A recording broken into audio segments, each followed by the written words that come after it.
ভাড়া করে নেয়। সেদিন অমাবস্যা ছিল। হিরণ্যপুরে ঘোর অন্ধকার, গ্রাম পুরো নিস্তব্ধ। সুযোগ পেয়ে সাত্রিকা দেবযার খাবারে নেশার পদার্থ মিলিয়ে খাইয়ে দেয়। বেচারা দেবযা এসব জানতো না, অজ্ঞান হয়ে পড়েছিল।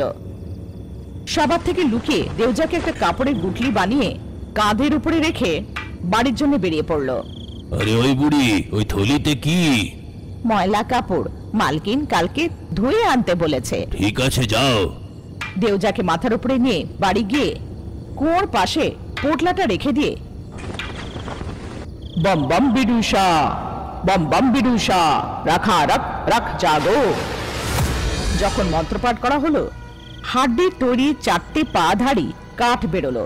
পুরো গল্পের লিংক কমেন্টে আছে, দেখুন। আর অনেক ভিডিওর জন্য লাইক করুন আর সাবস্ক্রাইব করুন।